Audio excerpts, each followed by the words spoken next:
Disclaimer. Well, it's been a while since I've been back in a theater, and now that things are looking a little bit normal-ish, at least by American standards, I finally got a chance to sit down by my local big screen and catch some new movies. Here's what I saw. The first movie I've watched since the pandemonium started was In the Heights, the movie adaptation of the Tony Award-winning musical of the same name by Lin-Manuel Miranda.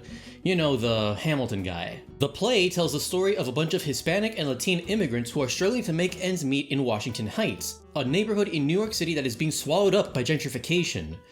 And then, someone wins the lottery. The stage musical is pretty great, focusing on the issues of discrimination and financial struggles pertinent to minorities and immigrants in the United States in a natural way, alongside the sprinklings of the themes of romance and legacy that Lin-Manuel Miranda seems to be fond of. The musical numbers are also a lot of fun, taking elements of hip-hop and rap with instrumentals that blend the melting pot of musical styles found across Hispanic cultures. So despite the rocky track record of film adaptations of musicals in the last decade or two, I was still genuinely excited to see this adaptation of In the Heights. I mean, in theory, all you have to do is take the playbook, adapt it to the silver screen, and make it visually interesting. It should be a home run. It shouldn't be that hard. And yet, somehow, in adapting this story for the screen, they took the story and just totally mangled it. Remember earlier when I was giving that synopsis for the story of the play and I talked about how everything changes when someone wins the lottery? So the movie adaptation of this play is almost exactly the same up until that song where they're looking for the lotto winner. And then, as soon as the musical number ends, everyone just forgets that the lottery even happened. Keep in mind, the fact that someone won the lottery is the inciting incident of the play. The moment the lottery is won, it enables most of the characters to chase their dreams through the course of the story. So the fact the lottery plot point was dropped is completely baffling, especially because all the characters continue to act as they do in the play. So, level with me for a second, humor me. Let's take the main character, Usnavi. Explain to me how Usnavi is supposed to leave America, go back to the Dominican Republic, and fix his dad's shop when he can barely pay the bills to keep his own bodega open. In the play, he's able to do that because he's given a cut of the lottery winnings. It's basically his golden ticket. It's what allows him to chase his dreams. But in the movie, even though he doesn't have the lottery money and is super broke, he still gets to go on the factory tour. What? This makes the film version of Usnavi look incredibly irresponsible as he throws away money he doesn't have. And keep in mind, in the movie, he's still taking care of his nephew Sonny. Like, Usnavi, dude, what is Sonny supposed to do if you leave America? You can't keep the bodega open. Is this 16-year-old kid gonna do it when he doesn't have any money either? Who's gonna help him run the shop? His deadbeat alcoholic dad? Come on, man. And this issue gets multiplied across nearly every character in the movie.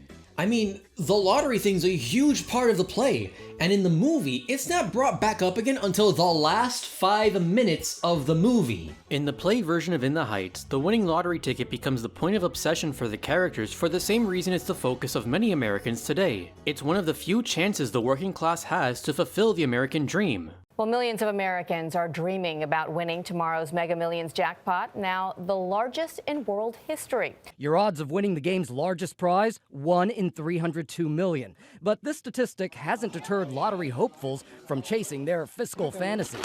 And of course, the great thing about buying a lottery ticket is the dream that it lets you have. Anyone who's been paying attention knows that the cost of living continues to rise with inflation, while the minimum wage is stuck at the same $7.25 an hour we got back in 2009. And before you even say, "But I don't work a minimum wage job," the minimum wage affects you too. The history of the minimum wage in the United States can be a little bit slippery, but in summary, the 32nd President of the United States, Franklin Delano Roosevelt, signed a series of laws to create a baseline wage for workers to provide a decent living for themselves and their families. The philosophy behind the creation of a minimum wage is highlighted by this excerpt from FDR's 1944 speech, The Second Bill of Rights. In our day, certain economic truths have become accepted as self-evident. A second Bill of Rights, under which a new basis of security and prosperity can be established for all, regardless of station or race or creed. Among these are the right to a useful and remunerative job, the right to earn enough to provide adequate food and clothing and recreation, the right of every farmer to raise and sell his products at a return which will give him and his family a decent living, the right of every businessman, large and small, to trade in an atmosphere of freedom from unfair competition and domination by monopolies at home or abroad, the right of every family to a decent home, the right to adequate medical care, and the opportunity to achieve and enjoy good health, the right to adequate protection from the economic fears of old age, sickness, accident, and unemployment, the right to a good education. All of these rights spell security. And after this war is won, we must be prepared to move forward in the implementation of these rights to new goals of human happiness and well-being. Based on this speech, I think we can safely assume the philosophy behind the minimum wage is to protect workers from being underpaid while affording them the ability to provide both a good living for themselves and their families, as well as affording recreations, in other words, luxuries, for themselves and their families. Based on this framework, we can further assume that the minimum wage is the baseline off which all other wages are determined. See, I told you this related to you, Jerry. If the minimum wage is the bare minimum a worker needs to have a prosperous life, a job whose prerequisites, education requirements, training, needed skills, or hazards make that job more important or necessary than a minimum wage job, the compensation should increase. And while what makes one job more important than another is fairly subjective, that's the state of mind we're trained to think under through media representations of those jobs. I mean, you don't exactly see a lot of movies about the luxurious life of a janitor, do ya?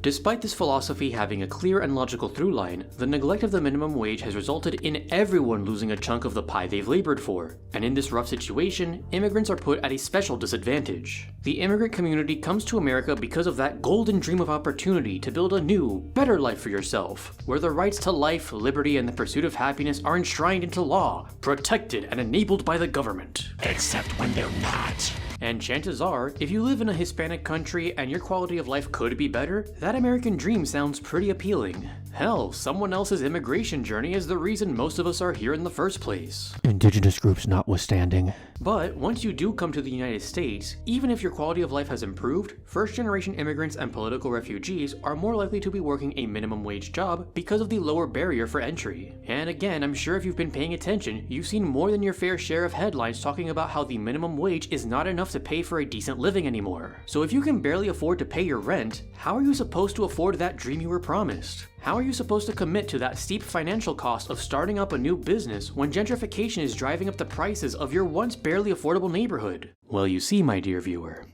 if you win the lottery... Oh, it's all coming together, baby! While I can't personally speak on the intent of the author, the Broadway script for In the Heights manages to provide this subtle jab at how the United States treats the working class immigrant. The play is holding up a mirror to the United States, a country which has served as a safe haven for immigrants and political refugees from across the globe, and shows the decaying state of the American dream we were all promised. It's called the American dream because you have to be asleep to believe it. When one of the few things keeping the American dream on life support is that astronomically slim chance of winning the lottery, you know something's desperately wrong. If you ask me, that message is far more politically relevant to the American citizen than, "Wowzers, the founding fathers were hella woke despite being slave owners. Whoa! Let's watch the presidents do a silly little dance." Do not ask questions about Sally Hemings. But of course, this powerful piece of socio-political commentary gets completely lost when you have your characters forget about the golden ticket that is the lottery until the last 5 minutes of your f***ing film. What was once an integral part of the story in the play becomes a Deus Ex Machina plot device to save everyone from their own shortcomings in the movie. It's incredibly lame. This is how the movie treats its characters. The characters are not suffering from a dense socio-political issue that goes far beyond their control. No. They're all just super irresponsible with their money and need a magical wish to save them from their own problems, like we're in a Disney movie or something. These characters, who in the play were these really smart, hard-working people, are just whittled down into irresponsible dumbasses who can dance and sing a lot. And that's not even talking about how the film cut a bunch of key characters for their adaptation. Most notably, the character of Camila, who is Nina's mother and plays the role of the peacekeeper between Nina and her father, is absent from the movie. I would understand if they cut out these characters to whittle down redundancies and keep the cast list a little bit shorter and leaner. I would get that. But the movie doesn't do that. They cut characters so they can replace them with new characters, like Kuka. Now, you might be thinking to yourself, if they had to cut these really important characters to replace them with new ones, then this new character, like Kuka, she must be super important to the story of this movie. And, well, if I just look at my notes that I have here from when I was watching the movie, I can tell you exactly what Kuka contributed to this movie. Let me see here. I have here, for one thing, she has a bunch of one-liners in that one scene in the salon that no one in my theater laughed at, which, you know, great. What else? Let me see here. Oh, she made Goo Goo sex eyes at Usnavi that one time at the start of the movie. Doesn't go anywhere, by the way, but, you know, she did it, and that's what's important here. And let me see here. That's it. That's everything that Kuqcihj contributed to the plot. Quality screenwriting. And don't get me started on the musical numbers. After singing an entire musical number about that lottery ticket they conveniently forget about till the last 5 minutes of the movie, they completely reshuffle the order of the songs. Which, for those of you who maybe don't have as much experience with musicals, the order of the songs dictates the narrative of the story. To give a good example, imagine you were watching, I don't know, the Lord of the Rings trilogy, and instead of telling the story in chronological order, you watch the first half of the Fellowship of the Ring, then the last half of the Two Towers, then the first half of Return of the King, followed by the first half of the Two Towers, finished off the Fellowship, and then you got the ending of the Return of the King. That headache I've just given you as an example is basically what they did to In the Heights. There's also the themes of racism and wealth inequality that are handled perfectly in the play, but in the movie, not so much. In the play, many of the characters' struggles come from the fact that they are of a poor background, because they're immigrants and they came to this country to work hard and try to make a living for themselves. But they still don't have a lot of access to capital or any of the commodities that other people might have. We've already partially touched on the financial struggles that our main character Usnavi faces during the play, but he's not the only person who faces this struggle. For example, there's the character of Nina, who's considered to have made it out because she got a scholarship to Stanford. However, despite the fact she worked so hard to earn her spot in Stanford, she has to take multiple jobs to continue affording to live at that school, so her grades slip and she gets expelled. And then there's Vanessa, who tries to get an apartment in West Village to try to further her career as a fashion designer. However, because she has a poor credit score, she can't afford the apartment and loses it. Furthermore, the play explores the themes of racism through the relationship between Nina and Benny. You see, Nina's parents don't approve of her relationship because Benny is black, and that is a real issue within the Hispanic community. The play juggles these themes effortlessly, showing that yes, these communities do face racism from both outside and within their own communities, but the primary struggle is a financial and socio-economic one. The greatest struggle the immigrant community faces is getting a good foothold in an economic system that just, quite frankly, doesn't care about them. Let's be real here. The rich people who are running this show don't want to pay the workers who are following the rules set out for them. No. They want to take that money and waste it on bombs to murder brown people overseas. Or better yet, how about we make some bailouts for our other rich friends so they can buy more maids for their big mansions? Yes! Space colonies! Let's put slaves on Mars! Sadly, the movie version of In the Heights pushes these rich themes to the side for these ham-fisted neoliberal takes on these issues. In the movie, Vanessa doesn't lose the apartment because she has a poor credit score on account of coming from a poor immigrant family. She loses it because a white couple scheduled a walkthrough behind her. Likewise, Nina doesn't get kicked out of Stanford because she busted her ass trying to afford a good education for herself. She experiences racism and decides she doesn't want to go anymore. And the conflict of racism that exists in the play between Nina's parents and Benny gets completely dropped for this puddle-deep scene about Sonny being undocumented and joining a protest for DACA recipients. Which, don't get it twisted here, I 100% agree with the film's assertion that DACA recipients are important members of the community.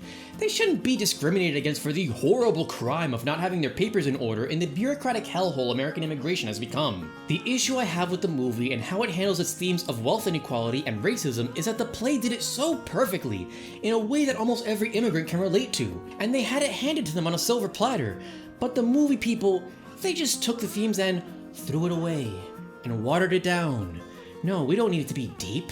Let's have a milquetoast understanding of these issues and put that in the movie instead. Well, maybe if the immigrants just danced more, the electricity will come back for them. No, Clarissa. They need money so they can afford some good utilities. These people already bust their ass doing hard labor just so the people in charge can point to them and say, if you'll work hard enough, maybe you'll get rich later. We all know that paycheck isn't coming later. They deserve to be paid now. And then once these immigrants who came here looking for a better life have been used up for the better part of 50 years, they're thrown away like a dirty rag. Then you have these propagandists on the TV who try to tell people that the immigrants are too lazy, but they're also stealing all of your jobs. Here's a great idea. How about you try cleaning houses for a living? How about you try whittling your fingers to the bone with all those cleaning agents while these wasps sit back and whisper under their breath about, ugh, these filthy, illegal leeches while they coast through life on daddy's money. And then you tell me if immigrants have it too easy. All that political ranting aside to say that I really did not like how this film treated its characters. In essence, the film adaptation of In the Heights was not made for the Hispanic community, nor was it made for people who loved the original play. It was made for these neoliberals who think that racism was made illegal once the FBI killed MLK, and that Kamala Harris is an epic girl boss. And the saddest part is, this is it. The film version of In the Heights will be considered the default version of the story by most general audiences. Thanks to search engine optimization, when you type In the Heights into Google, the movie will pop up. Not the original soundtrack, not the Wikipedia for the original play, it's gonna be the movie and nothing else. I genuinely believe that we could have had a modern classic on our hands, but this is what we got. And don't expect a remake because from what I heard, this movie tanked pretty badly. So this is it. Thanks, movies. If you ask me, if you're gonna pick between the film version of In the Heights or the really weirdly long slime tutorials based on In the Heights, I think you have better chances with those slime tutorials. Now we want to hear from you. Have you seen In the Heights? If you have, let us know what you thought in the comment section down below. Don't forget to drop a like or dislike and subscribe for more videos. You'll be getting more quickie reviews of new films I've seen in like a week or two, maybe 3, I don't know, but they're coming. And we've got big projects coming on the way that you won't want to miss.